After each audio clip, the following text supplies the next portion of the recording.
नमस्कार. कर्तृत्ववान मराठा स्त्रिया या विजय चोरमारे यांनी संपादित केलेल्या पुस्तकाच्या प्रकाशन सोहळ्यात आपल्या सगळ्यांचं मनपूर्वक स्वागत. या समारंभासाठी महाराष्ट्राचे आणि देशाचे ज्येष्ठ नेते आदरणीय शरद पवार साहेब आवर्जून उपस्थित आहेत. सोबतच महाराष्ट्राचे माजी शालेय शिक्षण मंत्री आमदार आशिष शेलार सर उपस्थित आहेत. चित्रलेखा साप्ताहिकाचे संपादक ज्ञानेश महाराव सर, पुस्तकाचे संपादक विजय चोरमारे सर उपस्थित आहेत. या सगळ्यांचं मी स्वागत करते आणि विजय चोरमारे यांना सांगते त्यांनी त्यांचं मनोगत व्यक्त करावं.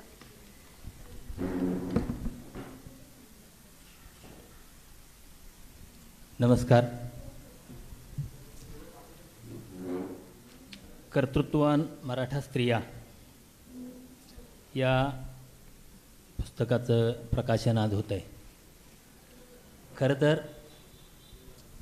लॉकडाऊन सुरू व्हायच्या आधी 27 मार्चला कोल्हापुरात या पुस्तकाचं प्रकाशन केशवराव भोसले नाट्यगृहात साहेबांच्या हस्ते ठरलं होतं. सकाळी साहेब नाट्यसंमेलनाचं उद्घाटन करणार होते आणि संध्याकाळी एक पुस्तकाचा कार्यक्रम होणार होता.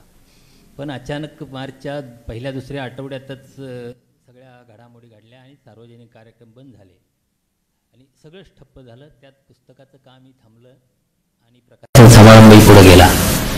नंतर 2-1 महिन्यापूर्वी हा समारंभ ठरता ठरता पुन्हा असा काही कारणांनी पुढे जात होता, तो आज होतोय. खरं तर या पुस्तकाचा कंटेंट बघता त्यासाठी शरद पवार साहेब यांच्याशिवाय अन्य कुणाचंही नाव माझ्या पुढे येत नव्हतं. म्हणजे प्रकाशन समारंभ करण्याची काही मला उत्साह हौस नव्हती, पण कंटेंट आणि पवारांचे विचार या इतक्या गोष्टी मिळत्या जुळत्या होते. म्हणजे स्थानिक स्वराज्य संस्थांमधलं महिलांना दिलेलं 33% आरक्षण, नंतर 50% आरक्षणासाठी केलेला पाठपुरावा, महिला धोरण असेल, सैन्य दलातलं महिलांच्या प्रवेशाची दारं उघडणं असेल किंवा एकूण त्यांच्या आयुष्यभरात त्यांनी महिलांच्यासाठी जी कामं केली ते बघता या पुस्तकाच्या प्रकाशनासाठी मला त्यांच्या इतकी योग्य व्यक्ती दुसरी कोणी वाटत नव्हती. आणि त्यांनी आज इथं येऊन माझ्या इच्छेचा प्रतिसाद दिला, त्याबद्दल मी कृतज्ञता व्यक्त करतो. आशिष शेलार इथं कसे असा अनेकदा प्रश्न पडू शकतो, अनेकांना प्रश्न पडू शकतो. पण मी आपलं हे पुस्तक आपल्या काही सुहृदांना पाठवावं या प्रयत्नात असताना मी त्यांना फोन केला. म्हणलं तुमचा मला मेसेज केला की तुमचा मला पत्ता पाठवतो, मला पुस्तक पाठवायचं आहे. तर म्हणले हे पुस्तक मी ऑलरेडी मागवून घेतलं आणि पुस्तक मी वाचतोय आणि या पुस्तकाच्या संदर्भात माझं पवारसाहेबांशी बोलणंही झालेलं आहे. म्हणजे एखादा राजकीय नेता इतक्या सुसंस्कृतपणे एखाद्या नव्या पुस्तकाला आपणहून प्रतिसाद देतो, पुस्तकाच्या संदर्भात काही इतका सकारात्मक व्यवहार करतो, हे मला खरं तर खूप सुखद धक्का देणारं होतं. म्हणून मग त्याचवेळी त्यांना म्हटलं की ज्यावेळी पुस्तक प्रकाशन होईल त्यावेळी तुम्ही इथं यायला हवं. ज्ञानेश महाराव साहेब हे या पुस्तकाच्या निर्मिती प्रक्रियेत अगदी सुरुवातीपासून, म्हणजे यात कोणती नावं घ्यायची, कोणती नावं वगळायची, निकष काय असावेत, कारण एक वेगळा प्रयोग असल्यामुळं त्या संदर्भात त्यांच्याशी वारंवार चर्चा होत होत्या आणि त्यामुळं त्यांनीही इथं असणं माझ्यासाठी आवश्यक होतं. पुस्तकाच्या प्रस्तावनेत मी तपशीलवार अनेक गोष्टी लिहिलेल्या आहेत, पण मुद्दाम सांगण्याची गोष्ट म्हणजे मराठा क्रांती मोर्चाची सुरुवात झाली आणि मराठा क्रांती मोर्चाची सुरुवात झाल्यानंतर त्यातला महिलांचा सहभाग, त्यावेळी मोर्चाच्या आधी लाखोंच्या जनसमुदायासमोर येणाऱ्या चिमुरड्याच्या काही मुली नऊवारी साडी नेसलेल्या, कपाळाला कुंकू लावलेल्या आणि आम्ही जिजाऊच्या लेकी म्हणून अशा जोरदार आवेशपूर्ण भाषणं करणाऱ्या, खूप कौतुकास्पद होतं सगळं. पण त्यावेळी एक गोष्ट लक्षात आली की हे खूप प्रतिमेत अडकलेलं आहे हे सगळं. म्हणजे जिजाऊ म्हणजे नऊवारी साडी, कपाळाला कुंकू एवढ्यापुरतंच सगळं हे महिलांचं विश्व मर्यादित करण्याचे प्रयत्न सुरू आहेत. आणि हे जिजाऊंच्या लेकी म्हणताना यांना जिजाऊंची आणि जिजाऊंच्या लेकींची परंपरासुद्धा नीट माहिती नाही हे लक्षात आलं आणि त्यातून या पुस्तकाच्या विषयाकडे वळलो. या पुस्तकातला मंजुश्री पवार नव्या पिढीतल्या इतिहास संशोधक आहेत, खूप अभ्यासपूर्ण आजच्या काळातल्या, त्यांनी जिजाबाईंच्या संदर्भात लिहिलेलं आहे आणि त्यांनी जिजाऊ नाहीतर जिजाबाईंच्या संदर्भात लिहिलेलं आहे. आपण जिजाऊंना जिजाऊ, महासाहेब, आऊसाहेब या सगळ्या प्रतिमांच्यामधून त्यांचं उदात्तीकरण करतो, पण त्या पलीकडं जिजाबाई नावाच्या एका स्त्रीनं जे स्वराज्य स्थापनेसाठी आणि आपलं टूल म्हणून छत्रपती शिवाजी महाराजांना कशा रीतीनं वापरलं, या सगळ्या गोष्टी आहेत ते त्या स्त्री म्हणून जिजाबाईंच्याकडे बघण्याचा एक वेगळा दृष्टिकोन यात मंजुश्री पवार यांनी या पुस्तकाच्या माध्यमातून दिला आहे. दुसरे करवीरचे जिजाबाई नावाचं एक यात जयसिंगराव पवार यांनी त्यांच्या संदर्भात मूळ संशोधन लेख त्यांचाच होता. म्हणजे अनेकांना या करवीरच्या जिजाबाईंच्या संदर्भात माहिती नाही. तर या करवीरच्या जिजाबाई म्हणजे राजाराम महाराजांची धाकटी सून, छत्रपती शिवाजी महाराजांची नात सून. ताराराणींच्या नंतर संभाजीराजे कोल्हापूरच्या गादीवर आले, कोल्हापूरचे, त्यावेळी या त्यांच्या निधनानंतर ज्यावेळी पेशव्यांनी कोल्हापूरचं संस्थान ताब्यात घेण्यासाठी पुण्याहून फौजा पाठवल्या, त्यावेळी या जिजाबाईंनी आपल्या फौजा पाठवून पेशव्यांच्या फौजांचा पराभव केला आणि पेशव्यांना परत पाठवलं. नाहीतर त्यावेळी कोल्हापूरवर पेशव्यांच्या संस्थांचा कब्जा झाला असता आणि पुढं नंतरच्या काळात जो इतिहास आहे तो महाराष्ट्राचा इतिहासच बदलून गेला असता. राजर्षी शाहू महाराजही झाले नसते आणि कोल्हापूरचा जो पुरोगामी इतिहास आहे, एकूण महाराष्ट्राला पुरोगामी दिशा देणारा, तो इतिहासही नंतर घडला नसता. इतकं महत्त्वाचं काम या करवीरच्या जिजाबाईंनी केलेलं आहे. सुंदराबाई जाधव हे असंच एक आणखी अत्यंत दुर्लक्षित असं व्यक्तिमत्व आहे. म्हणजे महाराव साहेबांच्याकडून त्याचा संदर्भ नंतरच्या काळात मिळाला की बालगंधर्वांच्या एकच प्याला नाटकातील पदांना जबाईंनी चाली दिल्या. म्हणजे आपल्याला अलीकडं सुंदराबाई जाधव हे नाव कधी कुणी घेत नाही, उच्चारत नाही, त्यांची शताब्दी कधी होऊन गेली हे आपल्याला माहीत नाही. म्हणजे त्या काळात HMUनं काही शेकडा यांच्या रेकॉर्ड्स काढलेले आहेत. अशा सुंदराबाई जाधव यांच्या संदर्भात आहे. इंदुताई पाटणकर, ज्या भारत पाटणकर यांच्या मातोश्री, म्हणजे एक मराठा समाजातली तरुण स्त्री, स्वातंत्र्याचं रण पेटलं असताना त्यांचे वडील स्वातंत्र्यसैनिक होते, पण कुणाही स्वातंत्र्यसैनिक असले तरी आपल्या मुलीनं घरदार सोडून लढ्यात उतरावं असं कुणाला वाटत नाही. पण इंदुताई पाटणकर घरच्या वडिलांचा विरोध पत्करून स्वातंत्र्य लढ्यात उडी टाकल्या. त्यांच्या सहकाऱ्यांच्या मार्फत अनेकांनी त्यांना समजावण्याचा प्रयत्न केला आणि ते मागं हटल्या नाहीत.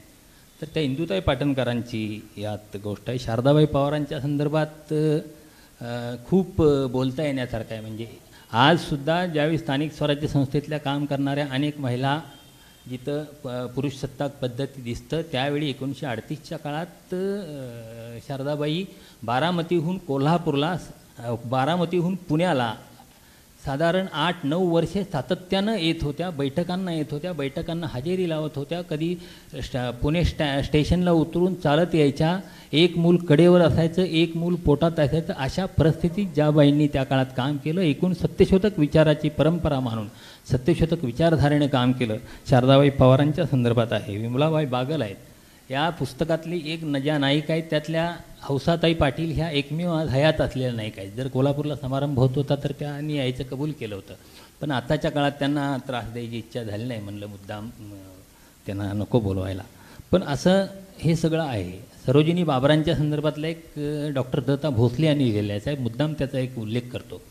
म्हणजे दत्ता भोसले यांनी त्यात लिहिलेलं आहे, म्हणजे आपल्याला काही भूतकाळातले धागे असे पाहत असताना वर्तमानातल्या काही प्रश्नांच्या मुळाशी जाण्याचं प्रेरणा काही तिथं उत्तरं सापडतात. सरोजिनी बाबरांच्या संदर्भात लिहिताना दत्ता भोसलेंनी असं लिहिलं आहे की सरोजिनी बाबर यांनी जी लोकसाहित्यातली माणसं आणली, लोकसाहित्यातल्या गोष्टी आणल्या, त्यातला कुठलाही माणूस कधीही निराश दिसत नाही. तो कधी किंवा जीवनाचा कंटाळा आला आहे असं म्हणत नाही. तो जगणं सुंदर आहे म्हणतो आणि जगणं सुंदर करण्याचा प्रयत्न करतो. मी जेव्हा या त्यांच्या लोकसाहित्यातल्या गोष्टींच्या संदर्भात आणि लोकसाहित्यातल्या माणसांच्या संदर्भात विचार करतो, तेव्हा मला मग आज गेल्या काही वर्षातलं महाराष्ट्रातलं शेतकऱ्यांच्या आत्महत्यांनी ग्रासलेलं वर्तमान दिसतं. आणि मी साधारण 1990च्या काळात गेलं तर आपल्याला लक्षात येतं की लोकसाहित्यापासून, लोकपरंपरेतल्या कलांच्यापासून ग्रामीण भागाचा सांधा तुटल्यामुळं खूपसं नैराश्य येत गेलेलं आहे. TV चं खोकं हेच एक मनोरंजनाचं साधन बनलेलं आहे. आणि आजसुद्धा खेड्यापाड्यात सगळ्या घरात काय TV नसतो, एखाद्या घरात TV असतो आणि दुसऱ्याच्या दारात जाऊन बघण्याची जी काही एक आपली वेदना असते, ती वेदना मला वाटतं खूप प्रखर असते. तर हा लोकसाहित्याचा, लोकपरंपरेचा धागा तुटलेला आहे आणि त्यातून खूपशा नैराश्याच्या गोष्टी आपल्यापुढे येत आहेत. हेही या निमित्तानं मला जाणवलं. तर एक प्रयत्न केलेला आहे. यातल्या शेवटच्या आहेत त्या 1927 साली जन्मलेल्या आहेत पहिल्या महिला शाहीर. त्यानंतरच्या काळात खूप कर्तृत्वान महिला आपल्याला दिसतील. स्मिता पाटलांच्यापासून अगदी कोल्हापूरच्या अर्जुन पुरस्कार विजेत्या शैलजा साळोखेंच्यापासून अनेक वेगवेगळ्या क्षेत्रातल्या महिला आहेत. तो नंतरच्या भाग त्या संदर्भात कुणीही काम करावं, मी जमेल तसं करेन. या संदर्भातल्या काही व्यक्तिमत्वांच्यावर स्वतंत्र पुस्तकं यावीत. आणि खरं तर 1-2 सुंदराबाई जाधवांच्याबरोबर या लेखानंतर पुस्तकांचं काम स्वतंत्र सुरू झालं आहे. म्हणजे आपण केलेलं काम पुढं सुरू होणं ही मला खूप महत्त्वाची गोष्ट वाटते. आणि त्या दृष्टीनेही काही सुरू झालेलं आहे. मला वाटतं ही महत्त्वाची गोष्ट आहे. आपण सर्वजण आलात याबद्दल सर्वांना मनपूर्वक धन्यवाद देतो आणि थांबतो. यानंतर मान्यवरांच्या प्रमुख पाहुण्यांच्या हस्ते आपण पुस्तकाचं प्रकाशन करूया.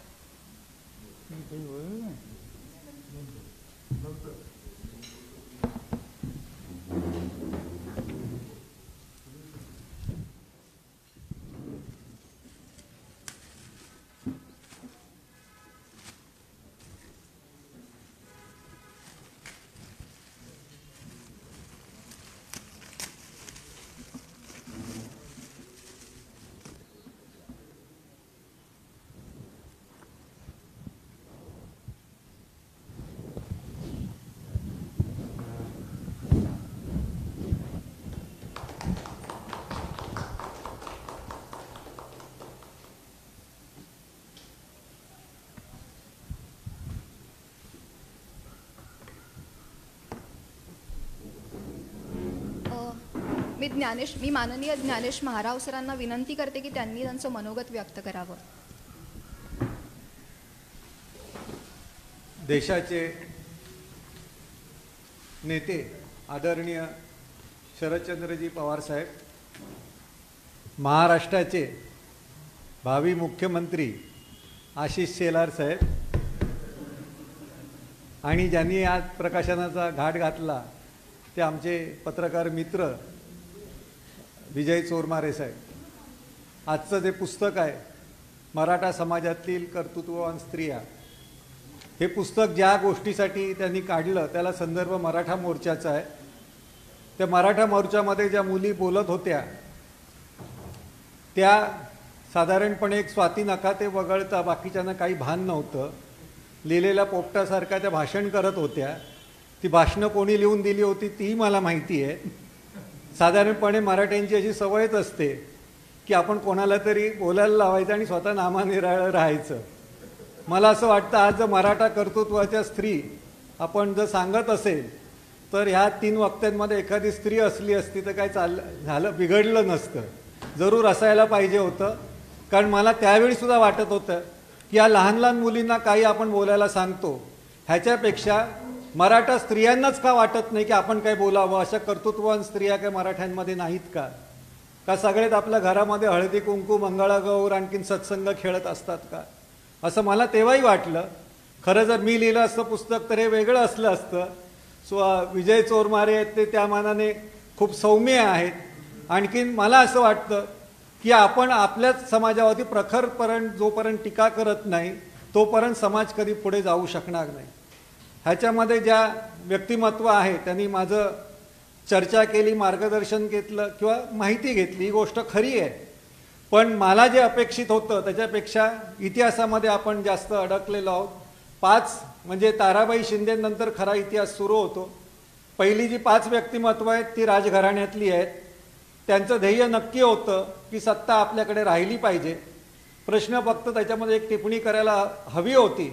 छत्रपती शिवाजी महाराजांचं राज्य जे आहे ते शिवपुत्र राजाराम जे होते त्यांनी कोल्हापूर संस्थानमध्ये स्थापन केलं. आणि त्यानंतर आपण जर संभाजी राजांना जर स्वराज्य रक्षक म्हणत असतील तर त्याच्यापेक्षा चौपट ताकदीने 50 वर्ष ज्यांनी राज्य केलं, अत्यंत मुत्सद्दीपणे राज्य केलं, त्या ताराराणीसुद्धा तेवढ्याच स्वराज्य रक्षक आहे. परंतु आपण त्यांना आद्य स्वातंत्र्य स्वामिनी दामिनी म्हणून त्यांना मोकळं झालेलं. आपण अशा चौकटीत बसून त्यांचं कर्तृत्व आहे ते नाकारता कामा नये. त्याच्यापासून त्या घराण्याने सुद्धा काय शिकलेलं आहे तर त्यांना सुद्धा आपला पुत्र जो आहे तो राजगादीवरती बसावा लागला. प्रत्येक वेळी एक छत्रपती झाला. छत्रपती एकही स्त्री झाली नाही. किंबहुना आता जे छत्रपती आहेत त्यांनी आपल्या सुनेला, आपल्याला अजून कोणी मुलीला छत्रपती करायला काय हरकत नव्हती. किंबहुना 62 सालामध्ये पद्माराजांच्यासाठी जे शाहू महाराजांच्या थेट वंशज आहे, लोकांच्या मनात होतं की स्त्री छत्रपती सुद्धा झाली पाहिजे. आपण जेव्हा कर्तृत्वाच्या गोष्टी करतो तेव्हा हे पुस्तक चांगलंच आहे की आपल्याला जे प्रश्न पडले पाहिजेत असं का म्हणून. तर हे पुस्तक सादर करताना त्यांनी सावित्रीबाई फुलेंना अर्पण केलं, हे महत्त्वाचं आहे. सावित्रीबाई फुलेंनी शिक्षणाचा पाया घातला आणि त्याच्यातूनच महात्मा ज्योतिबा फुलेंनी जे काम केलं त्याच्यातूनच पहिली जी स्त्रीवादी लेखिका म्हणा किंवा स्त्री शक्ती जी काय ताकद असते ते ताराबाई शिंदे तयार झालेले आहेत. आज ज्या स्त्री शक्ती किंवा स्त्रीवादी म्हणून ज्या उभ्या आहेत त्यांनी जर स्त्री पुरुष तुलना जर पुस्तक वाचलं तर त्यांचं जे पुस्तक आहे किंवा त्यांनी जे लिहिलेलं 20 पानाचं चोपड आपलं जे छोटासा ग्रंथ आहे त्याची तुलना करता येत नाही, इतक्या जबरदस्त ताकदीचं आहे. ही जी सगळी व्यक्तिमत्व आहेत ही मोठीच आहेत. आमचं म्हणणं असं आहे की माझ्यासारख्याचं की जर ती मोठी आहे तर ती समाजासमोर येत का नाही किंवा ती समाजासमोर मोर्चातून त्या पद्धतीच्या बायका किंवा स्त्रिया का आल्या नाहीत. आरती पाटील नावाच्या ज्या अंतराळामध्ये त्यांनी शिक्षण घेतलेलं आहे, ज्या जळगावच्या आणि पुण्यामध्ये आहेत, त्यांना मराठ्यांचे प्रश्न मांडायला पाहिजे होते, त्यांनी सांगायला पाहिजे होते. किंबहुना मोर्चे ह्यांच्यासाठी निघायला पाहिजे की अशा व्यक्तिमत्व आम्हाला दाखवा म्हणून. आपण आपल्या स्वार्थासाठी मोर्चे काढतो पण त्याचबरोबर हेही मोर्चे काढले पाहिजे की आपल्या जाणीवा नेणीवा कुठे आहेत. तर ह्या पुस्तकांमध्ये सगळ्या चरित्रातून दिसतं. हौसाबाई तर मी पाहिलेल्या आहेत, अनुसयाबाई शिंदे ज्या शेवटचं त्यांचं नाव आहे तर मला असं वाटतं की त्यांचं नाव पहिलं हवं असायला पाहिजे होतं. त्या पहिल्या महिला शाहीर आणि विशेष म्हणजे क्रांतीवीर नाना पाटलांच्या त्या सैन्यामधल्या काम करणाऱ्या. म्हणजे आम्ही जेव्हा महाराष्ट्र भूषण पुरस्काराला आम्ही विरोध केला तेव्हा आमचं स्वतःचं आम्ही ठरवलं होतं की आम्ही अनुसाहेब आपल्या शिंदेबाईंना खरा पुरस्कार दिला पाहिजे, त्यांना त्या खऱ्या महाराष्ट्र भूषण आहेत. आणि विशेष म्हणजे त्यांचे जे मिस्टर होते म्हणजे आपले पती, बाई गात असताना त्यांचे पती मागे उभे राहून तुणतुणं आणखीन पेटी वाजवत होते. असं मराठ्यांमध्ये क्वचित दिसतं. हे पण आपण इथे नोंद करायला पाहिजे होती किंवा त्यांच्या सारमध्ये असायला पाहिजे होती. येईल ती पुढच्या काळामध्ये, नाही असं नाही आहे. पण आपण जेव्हा मराठा समाजातल्या स्त्रियांचं वर्णन करतो तेव्हा त्या वर्णनामध्ये त्याच्यातले जे सोडलेले दुवे आहेत, बाकी सगळंच चांगलं आहे, पण जे सोडलेले दुवे ते मला वाटतं की आवर्जून टाकले पाहिजे होते. की जे हिराबाई बडोदेकरांचं नाव जे आपण घेतलेलं आहे, खूप म्हणजे मराठी रंगभूमीवरती पहिल्या नायिका, संगीत गायिका, शास्त्रीय गायिका अशी प्रचंड मोठी ताकद असलेल्या त्या बाई होत्या. पण त्यांच्यापेक्षा श्रेष्ठ त्यांचे जे आजोबा होते आणि त्यांची जी आई होती त्या अधिक श्रेष्ठ होत्या. कारण ते सरदार मारुतीराव माने ह्यांच्या त्या कन्या त्या ताराबाई आणि ताराबाईंची मुलगी ही हिराबाई. पण जी हिराबाई बडोदेकरांचे वडील होते, समजलं की नाही, किंवा जे होते त्यांचं नाव अब्दुल करीम खान. त्यांनी अब्दुल करीम खानशी लग्न केलं होतं आणि त्यांना 6 मुलं होती. हे मला एवढ्याचसाठी सांगायचं आहे की आज कुठेतरी भिडे उठतो, आणखीन कळतं कुठे मुसलमानांच्या विरोधात बोलायला लावतो, अजून कुठे दलितांच्या विरोधात बोलायला लागतो. तर जी ह्या मराठा रंगभूमी आपल्या मराठी रंगभूमीवरती जी पहिली स्त्री गायिका आहे तिचे वडील जे होते हे मुसलमान होते आणि त्यांच्यामध्ये द्वेष नव्हता, हे आपण पहिलं सांगितलं पाहिजे. त्याचं नोंद इथे असायला पाहिजे होती. म्हणजे जर आणि त्यांचे जे हिराबाई बडोदेकर होते त्यांच्या पतीचं नाव माणिकचंद गांधी होतं. मी 2 संदर्भ देतो. आणि जयमाला शिलेदारचं मी पाहिलेलं आहे, तुम्ही पण पाहिलेलं आहे. जयमाला शिलेदारांचं आडनाव प्रमिला जाधव, ज्यांनी बालगंधर्वांची गायकी पूर्ण आत्मसात केली अशा जयमाला शिलेदार. पण त्या जयमाला शिलेदारनी नंतर बालगंधर्व थांबल्यानंतर त्यांची गायकी संपूर्ण उभी केली. ते खूप चांगलं चित्रण त्यांनी केलेलं आहे, खूप चांगलं आहे. पण त्याच्यामध्ये जे आवर्जून जी गोष्ट द्यायला पाहिजे होती ती दिली नाही. की जसं त्या केळवकरांचं त्या बाई ज्या होत्या रखमाबाई, ह्या कायस्ते आपण वर्णन संदर्भ सांगितला, तसंच जयमाला शिलेदार होते हे दैवेज्ञ ब्राह्मण होते हेही सांगायला पाहिजे होतं. कारण मराठा समाजामध्ये आजच्या घडीला सुद्धा आपली एखादी बायको नाटकात नटीचं काम करते हे मराठा स्त्रियांना किती जमू शकतं. तो अब्दुल करीम खान होते, त्यांची मुलगी हिराबाई बडोदेकर, त्यांचे मिस्टर ते माणिकचंद गांधी आणि ह्यांचे मिस्टर जयराम शिलेदार हे होते. म्हणून मला असं वाटतं की त्या काळामध्ये जर त्यांचं लग्न जर मराठा समाजातल्या स्त्रीशी पुरुषाशी झालं असतं तर आज त्यांच्यावरती चरित्र लिहिलं गेलं असतं का आणि नोंद घेतली पाहिजे का, हे मराठा समाजाने आम्ही समजून घेतलं पाहिजे पहिल्यांदा. त्यासाठी या कर्तृत्ववान स्त्रिया सांगायच्या आहेत. काय टाळून त्यांना पुढे जावं लागलं की नाही हे जर आम्ही सांगितलं नाही तर ते आमचं चुकीचं ठरेल असं मला वाटतं. म्हणजे त्यांनी जी मराठी रंगभूमी नावाची संस्था 1949 सालामध्ये स्थापन केली जयमाला शिलेदारनी, तर पहिल्यांदा त्यांनी नाटक कंपनी काढली आणि 6 महिन्यांनी लग्न केलेलं आहे. आणि ते लग्न मुहूर्तावरती झालेलं नाहीये, तर गोरज म्हणजे संध्याकाळी गोरज मुहूर्त म्हणजे आपल्या जर जुन्या पत्रिका बघितल्या 50 वर्षापूर्वीच्या, तर आता हे भटाकडे जाऊन मुहूर्त बिहूर्त काढतात. पूर्वी असे मुहूर्त बिहूर्त काढत नव्हते. गोरज मुहूर्तावरती मराठ्यांची लग्न झालेली आहे, त्यांचे संसार चांगले झालेले आहेत. उलट आता कुठे बघून भारताने बिघडतात आणि घटस्फोट जास्त होतात, समजलं की नाही मुहूर्त बघून. तर त्यांचे झालं गोरज मुहूर्त म्हणजे गो म्हणजे गाय आणि रज म्हणजे धूळ. गायी जेव्हा घरी येतात तेव्हा आसमानच्या धुळीने मागतं, त्याच्यावरती गोरज मुहूर्तावरती सगळ्यांची लग्न झालेली आहेत.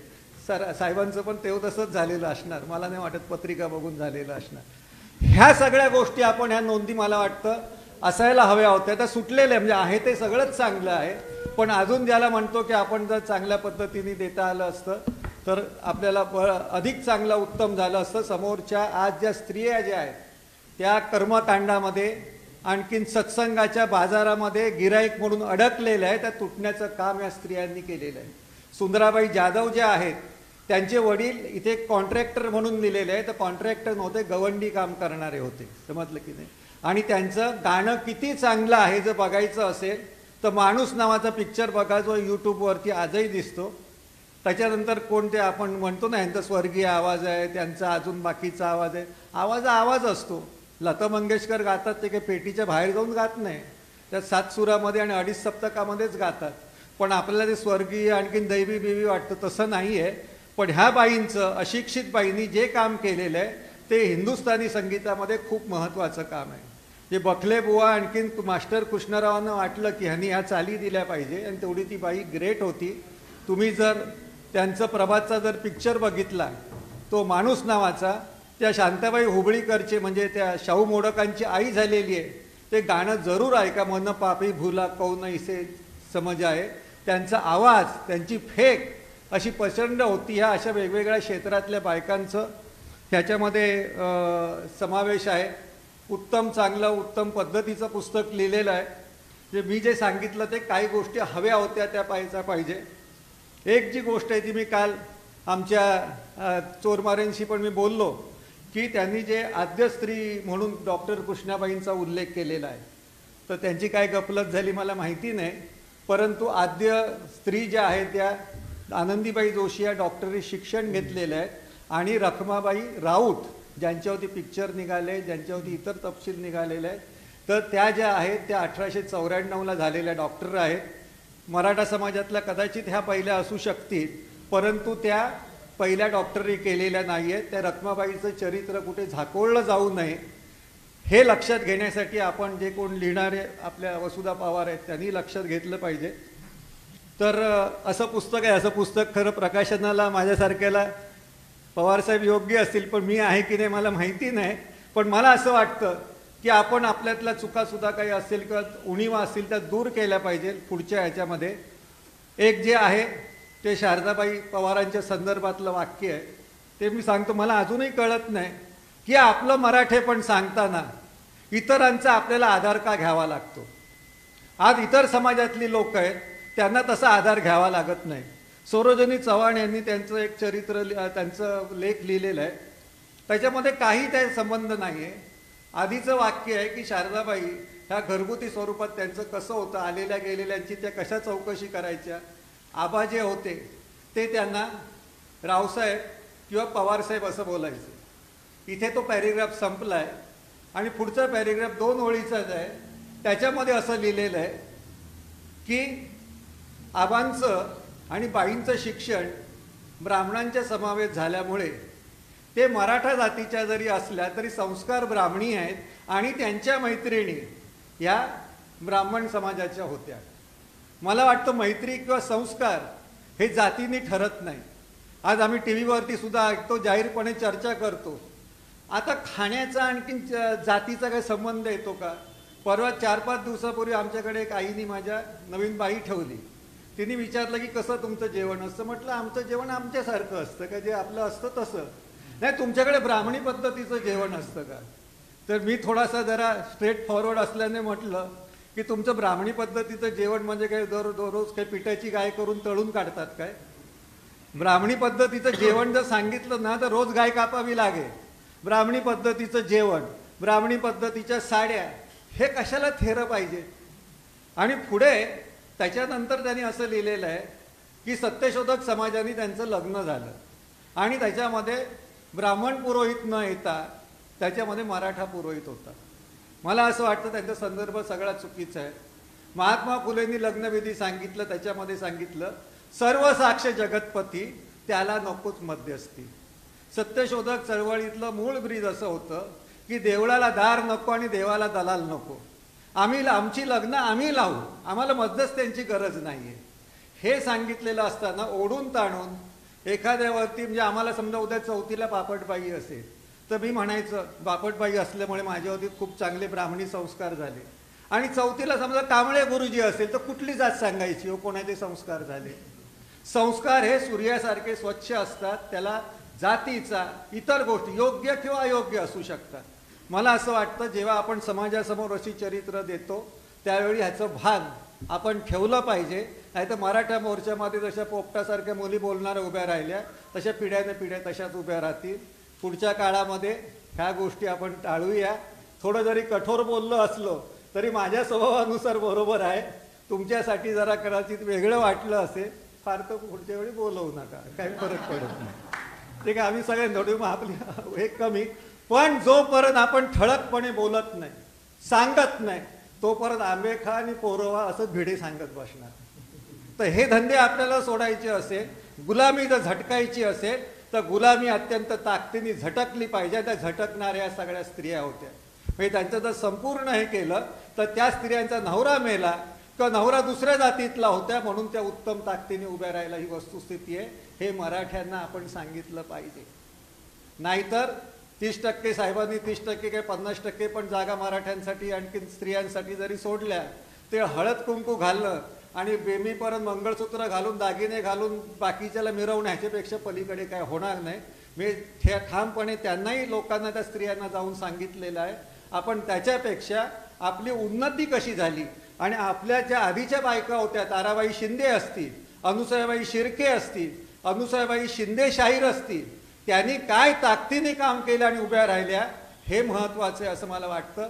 त्यासाठी त्याचा विचार करण्यासाठी हे पुस्तक जे ते महत्त्वाची पायरी ठरेल असं वाटतं. आणि तसं ठरावं, अनेक लोकांनी घ्यावं. माझ्यासारखे त्यांनाही प्रश्न पडले पाहिजेत. चोरमारेनं त्यांनी सांगितले पाहिजे. चोरमारेने जो हा प्रयत्न केला विजयरावांनी तो खूप चांगला आहे. मला बोलायला संधी दिली त्याच्याबद्दल मी तुमचे सर्वांचे आभार मानतो. धन्यवाद. यानंतर माननीय आशिष शेलार साहेबांनी आपलं मनोगत व्यक्त करावं अशी मी त्यांना विनंती करते. आजच्या या कार्यक्रमाला उपस्थित असलेले सन्माननीय शरद पवार साहेब, ज्यांचं भाषण आता आपण ऐकलं असे माननीय ज्ञानेश महारावजी, आणि ज्यांच्या पुस्तकाच्या प्रकाशनासाठी आपण सगळे आलो तसे आमचे विजयराव चोरमारेजी. थोडा अवघडल्यासारखं मला आत्ताच वाटायला लागलं विजयराव. याचं कारण एक संपादक माणूस बोलला आणि त्यानंतर एक समर्थ नेता बोलणार आहे, त्यामध्ये माझ्यासारख्या सामान्य माणसाचं काय काम. आणि म्हणून या पुस्तकावर जेव्हा आपला फोन आला त्याच्या अगोदर मला सहज मी आठवण केली की आपली पहिली बोलणं कधी झालं. कोमसाबचं दादरला जे काही साहित्य संमेलन होतं ज्यामध्ये आपण भेटलो आणि त्यावेळेला ठरलं की आपण पुन्हा भेटलं पाहिजे असं मी म्हटल्यावर तुम्ही म्हणालात आपल्याला आपलं एकमेकाशी जमेल किला माहीत नाही, त्यामुळे भेटण्याची आवश्यकता आहे का. आणि मग आपलं जमेल की नाही असा प्रश्न तुमच्या मनात आल्यावर तर मला नक्की वाटलं की नक्की भेटलं पाहिजे. याचं कारण ज्यांच्याशी जमणार नाही त्याच्याशी पहिल्यांदाच भेटलं पाहिजे असं आत्ताच्या राजकारणाच्या निर्णयाच्या पार्श्वभूमीवर बोलत नाही, पण विचारधारेच्या भूमिकेवर बोलतोय. हे आम्ही पवार साहेबांकडनं शिकलेलो आहोत. आणि त्यामुळे ज्यांच्याशी जमणार नाही, ज्यांच्याशी विचार वेगळे आहेत, त्यांच्याशी नक्की भेटलं पाहिजे, चर्चा केली पाहिजे, संवाद केला पाहिजे, अशा पद्धतीची भूमिका मांडणाऱ्यांपैकी मी एक आहे. आणि मग ज्या वेळेला पुस्तकासाठी तुमचा फोन आला त्या अगोदरच या पुस्तकाबद्दल मला माहिती मिळाली होती आणि म्हणून मी तुमचा फोन आलेला असं म्हटलं की ते पुस्तक मी मिळवलं आहे. आणि सुदैवाने त्या अगोदर एका कामासाठी पवार साहेबांना भेटलो असताना मी त्यांना म्हटलं की मी तुमच्या मातोश्रीबद्दल वाचलं आणि मग ह्या पुस्तकावर आमची जुजबी थोडीशी चर्चा झाली. मला असं वाटतं की या पुस्तकाच्या माध्यमातून जो विचार तुम्ही मांडायचा प्रयत्न केला आहे, तुमचं मोठं 28 पानाचं संपादकीय, या सगळ्यात तुम्ही तुमचा स्वतःचा विजयराव विचार त्या ठिकाणी अतिशय प्रामाणिकतेने मांडलाय असं मी म्हणेन. आपण ज्ञानेश्वरराव महाराज असं म्हणालात की टीका केली आहे. मला असं वाटतं की पोकळ टीका नाही आहे, ही त्यांची भरीव अपेक्षा आहे. आणि त्यामुळे आजकाल समाजामध्ये टीकेला पोकळ टीका, आणून ताणून केलेली टीका अशा पद्धतीची आम्ही वाचतो. पण विजयरावांनी या पुस्तकामध्ये आम्ही जिजाऊच्या लेखी असं म्हणताना त्यांच्या लेखी काय काय असलं पाहिजे, आपल्या मराठा समाजाच्या भगिनींना सगळ्यांना सर्वार्थाने किंबहुना मी असं म्हणेल महाराष्ट्राला सुद्धा कर्तृत्ववान मराठा स्त्रियांची ओळख दिली पाहिजे, हा सदहेतू आणि त्याच्या मागे प्रामाणिक प्रयत्न आणि ती जिज्ञासा सुद्धा शब्द आपण वापरला, जिज्ञासा सुद्धा, त्या जिज्ञासातून या पुस्तकाची निर्मिती झाली आहे. मला असं वाटतं की त्यांनी स्वतः ज्यावेळेला या पुस्तकाची निर्मिती संपादकीय करताना त्याचा अंत संपादकीय लिहिताना सुद्धा जे वाक्य वापरलं याचं मला फार कुतूहल वाटलं. सर्वसाधारणतः पुस्तक खपलं पाहिजे, पुस्तक विकलं गेलं पाहिजे, पुस्तक लोकांपर्यंत पोहोचलं पाहिजे, याच्यावर आपल्या पुस्तकाचा एका अर्थाने काय समाजावर पगडा आणि आपल्या विचारांचा वाहक कोण हे ठरवलं जातं. पण विजयराव चोरमारे यांनी पुस्तकातल्या त्या संपादकीयमध्ये त्याच्या अंतिम वाक्यात असं लिहिलं की याच्यावर अजून चरित्र लेखन आणि संशोधनाची सुरुवात झाली तर मी याला सार्थक मानीन. आणि त्यामुळे माझ्या पुस्तकाच्या खपापेक्षा यातनं निर्माण होणाऱ्या विचारांची उत्पत्ती व्हावी असा विचार मांडणारा एक संपादकीय लेखक या ठिकाणी आहे. लेखक कवी याने काय लिहिलं पाहिजे, कसं लिहिलं पाहिजे, अपेक्षा काय, याच्यावर खूप चिंतन आहे. पण पद्मश्री दया पवार यांनी जे लिहून ठेवलं आहे त्याने असं लिहिलं की खाणीत काम करणारा जो कर्मचारी असतो तो बरोबर एक पक्षी सोळंकी नावाचा घेऊन खाली जात असतो आणि ज्या पक्षाला जसं कामगार त्या खोल खाली खाली जात जाईल तर पहिलं त्या पक्षाला लक्षात येतं की ऑक्सिजन आता कमी होत चालला आहे आणि मग कामगार तसे बाहेर पटापटा पटापटा येऊ लागतात. लेखक असेल, संपादक असेल, कवी असेल, विजयराव तुमच्यासारखे लेखक असतील तर त्याला, समाजाला तुम्ही त्या पक्षाप्रमाणे आता ऑक्सिजन कमी होत चाललाय याची आठवण करून देणारे लेखक आहात, याचा मला खूप आनंद त्या ठिकाणी वाटतोय. मुद्दामून मी हे वाक्य वाचण्याचं कारण या पुस्तकामध्ये ह्या केवळ 20 आमच्या प्रेरणादायी मराठा स्त्रियांचा बद्दल लेखन आहे हे तर सत्यच आहे, पण हे करण्यामागे केवळ जिज्ञासाने तर एक प्रबोधनी वृत्ती या पुस्तकाच्या लिखाणामागे चोरमारे तुमची दिसते. आणि म्हणून तुमचंच वाक्य वापरायचं झालं तर वांशिक अभिमान बाळगणे हे ज्योतिराव फुल्यांच्या विचाराशी प्रतारणा करणारे आहे काय, हा प्रश्न तुम्ही समाजाला विचारताय. मग मराठा समाजाने सुद्धा 96-94 कुळी कोण कुळी झाला, कोणी केला, इंग्रजांनी कसा केला, आणि मग वंशवादासमोर एक उदात्त हेतू ठेवून सुद्धा काम करताना इतक्या छोट्या विचारांनी काम करणं, त्याचा संदर्भ ज्योतिराव फुल्यांनी दिलेल्या आपल्या शिकवणीशी जोडणं, मला वाटतं प्रबोधनाच्या आजच्या प्रसंगी एवढं सुंदर वाक्य आपल्याकडून या ठिकाणी आलेलं आहे. मला तर त्याच्या पुढे जाऊन, पुढे तुम्ही म्हणताय असं सांगायचं आहे की स्त्रीचे स्वातंत्र्य नाकारण्यात या अहंकाराची जोपासना आहे. काय वाक्य आहे. आज केवळ स्त्रियांवरच्या अन्याय अत्याचाराच्या घटना ज्या वेळेला आपण पाहतो आणि तिच्या स्वातंत्र्यावरच नख लावायला निघतो त्यावेळेला असलेला अहंकार आपला हा सर्वार्थाने किती दाहक आहे अशी मांडणी करणारा लेखक आणि त्याचे पुस्तक आहे. पुढे आपण म्हणताय आपल्या घराण्यातील स्त्रीला विधवा झाल्यानंतर पुनर्विवाहाचा हक्क नाकारला जातो, यात कोणता पुरुषार्थ आहे. मला वाटतं प्रबोधनाच्या दृष्टीने आणि त्या भूमिकेतून लिहिलेलं आपलं हे पुस्तक आहे. या पुस्तकातल्या या 20ही आमच्या मराठा स्त्रिया, प्रेरणादायी स्त्रियांचं लेखन आपण करताना किंवा संपादकीय करताना त्यात सुद्धा जर कोणाला एका अर्थाने एकाच अंगाने वाटेल असं पुस्तक आपलं गेलेलं नाही आहे. आणि म्हणून साहित्य क्षेत्रातील असेल, कला क्षेत्रातील असेल, वैद्यकीय क्षेत्रातील असेल, राजकीय असतील आणि इतिहासातील असतील, अशा सर्वार्थाने व्यापणाऱ्या सर्व स्त्रियांच्या बद्दल लिहिण्याचा आपला प्रयत्न किंवा त्यांच्याकडून लिहून घेण्याचा प्रयत्न हा अतिशय स्तुत्य आहे. आणि मग आम्ही जिजाऊच्या लेखी डॉक्टर मंजुश्री पवार यांनी जिजाबाईबद्दल लिहिताना केवळ त्या आमच्या छत्रपती शिवाजी महाराजांच्या आई इथपर्यंत न लिहिता त्या क्रांतिकारक होत्या.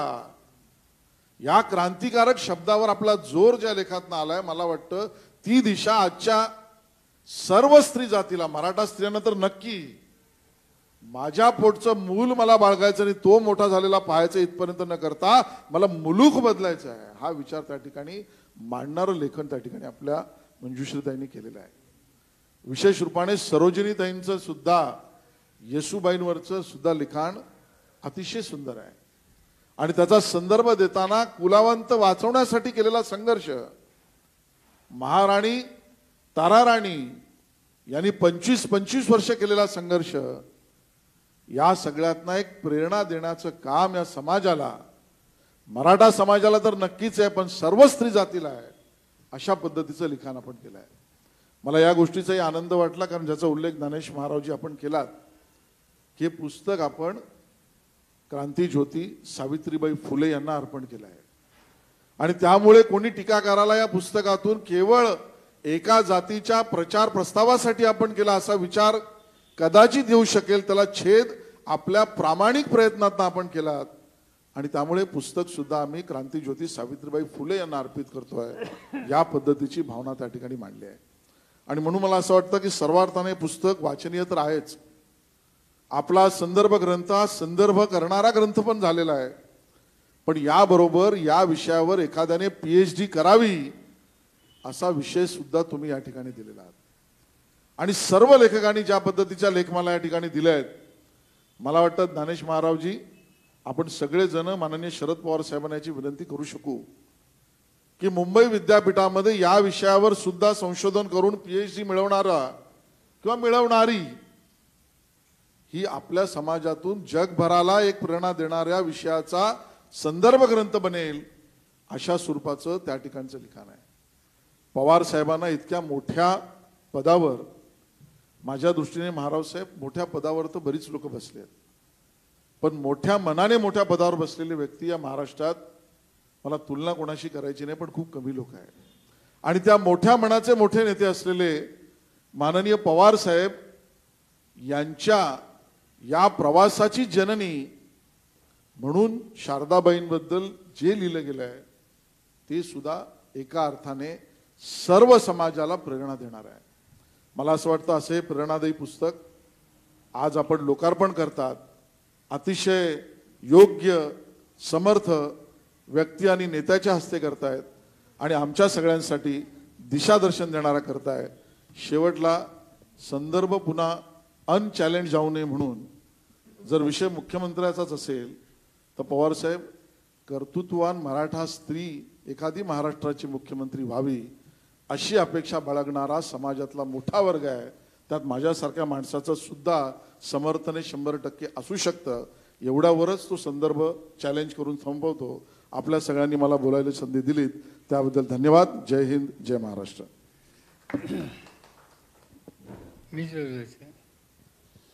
एक तर आपल्या सगळ्यांच्या साक्षीनं कर्तृत्वान मराठा स्त्रिया विजय चोरमार यांनी संपादन केलेला हा ग्रंथ, मी त्याचं विमोचन झालं असं या ठिकाणी जाहीर करतो. आपण आल्यापासून विजय चोरमारे, शिव ज्ञानेश महाराव, त्याच्यानंतर शिव शेलार यांचे विविध व्यक्तींच्या संबंधीचे त्यांची स्वतःची ऑब्झर्वेशन्स आहेत, अनुभव आहेत आणि त्यामधून घेण्यासारखं काय असेल तर त्या संबंधीची भूमिका त्यांनी आपल्या सगळ्यांच्या समोर मांडली. हा संबंध लिखाणाच्या संबंधीचा कष्टाचा काम श्रीयुत तोरमार यांनी आपल्या खांद्यावर घेतलं आणि जे काही लोकांच्या समोर अनेकांना माहीत नसलेल्या अशा महत्त्वाच्या आणि कर्तृत्वान व्यक्तींच्या संबंधीची मांडणी करण्याची भूमिका घेतली ती माझ्या दृष्टीने अत्यंत महत्त्वाची आहे. यातल्या काही भगिनींना मी जवळून पाहिलेलं आहे. हौसाबाई पाटील, जयमाला शिलेदास किंवा यामध्ये आनंदीबाई शिर्के, लक्ष्मीताई नायकवाडी, हिराबाई बडोदेकर या सगळ्यांना जवळून पाहण्याच्या संबंधीची संधी मला स्वतःला मिळाली. आणि त्यातल्या काही व्यक्ती अशा होत्या त्या महाराष्ट्राच्या विधिमंडळावरती होत्या. ज्याच्यामध्ये लीलाताई पाटील ह्या महाराष्ट्राच्या विधिमंडळामध्ये धुळे जिल्ह्यातून आलेल्या होत्या. सरोजिनीताई बारवर या महाराष्ट्राच्या विधान परिषदेमध्ये 2 टर्म सदस्य होत्या आणि साहित्याच्या संबंधीचं त्यांचं विधिमंडळातलं जे योगदान आहे ते लक्षामध्ये ठेवण्यासारखं आहे. विमलाबाई बागल याही संयुक्त महाराष्ट्राच्या चळवळीमध्ये सहभागी झालेल्या आणि 1957 साली समितीच्या वतीनं कागल विधानसभा मतदारसंघातून महाराष्ट्राच्या विधानसभेमध्ये प्रतिनिधित्व केलेल्या अशा प्रकारच्या भगिनी आहेत. आणि म्हणून काही सार्वजनिक जीवनामध्ये काम करत होत्या किंवा वेगवेगळ्या क्षेत्रामध्ये काम करत होत्या. अशा काही महत्त्वाच्या, काही माहिती असलेल्या आणि काही फारशा परिचित नसलेल्या अशा भगिनींच्या संबंधीचं वास्तव चित्र या ठिकाणी अतिशय चांगल्या रीतीनं मांडलेलं आहे. या ठिकाणी मांडत असताना काही गोष्टीच्या संबंधी काही कमतरता होती. ती कमतरता या ठिकाणी महाराव यांनी दुरुस्त करण्याच्या संबंधीची काळजी ही घेतलेली आहे. मला त्याचा आनंद आहे. आणि विशेषतः डॉक्टर रखमाबाई या महाराष्ट्रातल्या पहिल्या वैद्यकीय क्षेत्रामध्ये योगदान देणाऱ्या, त्याचा उल्लेख ह्याच्यामध्ये वेगळ्या पद्धतीनं होण्याची आवश्यकता होती. पण ठीक आहे, पण त्यांचे त्याच्यामध्ये फार मोठं काम होतं. आणि त्या काळामध्ये इंग्लंडला जाऊन शिक्षित होऊन वैद्यकीय क्षेत्रामध्ये काम करण्याच्या संबंधीचं धाडस दाखवणं ही काही सोपी त्याच्यातली गोष्ट नव्हती. ती रखमाबाईंच्याबद्दलची होती. आपण या ठिकाणी बोलत असताना ताराबाई शिंदेंचा उल्लेख केला. खरं सांगायचं म्हणजे महाराष्ट्रातल्या अनेक जाणकारांना सुद्धा ताराबाईंचा परिचय नाही. ताराबाई या स्वतः बुलढाणा जिल्ह्यातल्या एका चांगल्या शेतकरी कुटुंबात जन्माला आलेल्या आणि दुर्दैवानं त्यांचा वैधव्य हे लवकर प्राप्त झालं. पण त्यांनी नावमेद न होता आपण समाजामध्ये परिवर्तनाच्या कार्यक्रमामध्ये सहभागी व्हावं हा दृष्टिकोन त्यांनी सातत्यानं नजरेसमोर ठेवला. त्यासंबंधीचं लिखाणही केलं. स्त्री पुरुष संबंधाच्या संबंधीचं त्यांचं एक लिखाण, एक एक्सेप्शनल अशा प्रकारचं लिखाण त्या काळामध्ये त्यांनी केलेलं होतं. खरं म्हणलं तर महाराष्ट्रातला त्यावेळी बुलढाणा जिल्हा महाराष्ट्रात नव्हता, महाराष्ट्र नव्हता. त्यावेळी तो मध्य भारतामध्ये होता. आणि मध्य भारतामध्ये 2 भाग असायचे. त्याच्यामध्ये एक विदर्भ आणि वऱ्हाड. वऱ्हाड म्हणजे बुलढाणा, अमरावती, आजचा वाशिम आणि अकोला ह्याला वऱ्हाड म्हणायचं. आणि नागपूर, वर्धा, गडचिरोली, चंद्रपूर याला विदर्भ म्हणलं जायचं. हे वऱ्हाडातले लोक आणि अनेक दृष्टीनं एक प्रकारचा मागासलेपणा त्या सगळ्या परिसरामध्ये होता. पण मनाचा मोठेपणा आणि उत्तम शेती हा लौकिक हा विशेषतः वऱ्हाडाच्या संबंधीचा होता. आणि आनंदीबाई या त्या सगळ्या ताराबाई या परिसरातल्या वाढलेल्या होत्या. ताराबाईंचं लिखाण हे खरं म्हटलं तर त्यांनी अनेक गोष्टीची त्यांची अधिक माहिती मिळवून ही आपण समाजाच्या समोर देण्याच्याबद्दलची गरज आहे. महात्मा ज्योतिबा फुलांचा विचार त्या परिसरामध्ये फार मोठ्या प्रमाणात गेला. सावरगाव डुकरे हे जे गाव तिथलं, तिथंमध्ये पंढरीनाथ सीताराम पाटील नावाचे जे ग्रस्त हे फुल्यांच्या विचाराचा प्रसार करणारे असे एक सार्वजनिक जीवनामध्ये महत्त्वाची कामगिरी करणारे असे ग्रस्त होते, पण त्याच्यात राजकारण नव्हतं.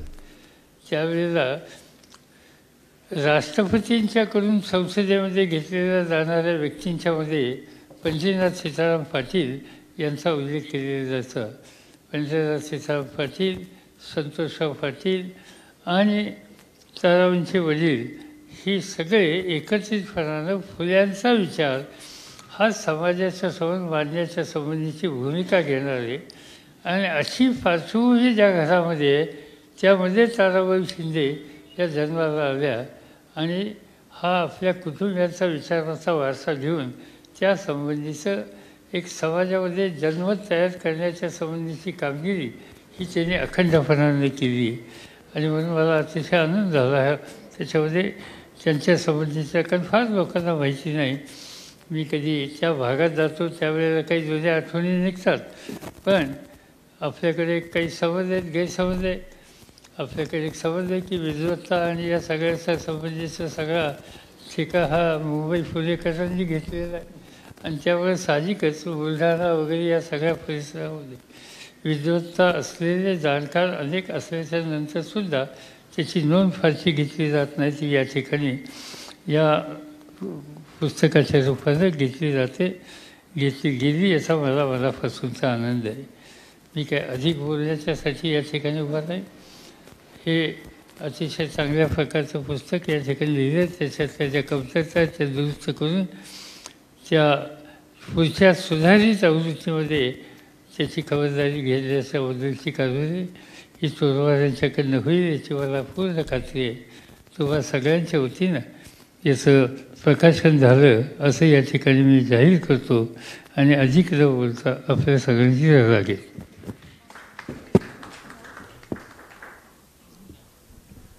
मान्यवरांनी आपले विचार मांडले, आपलं मनोगत व्यक्त केलं. सर्वांचे आभार. धन्यवाद.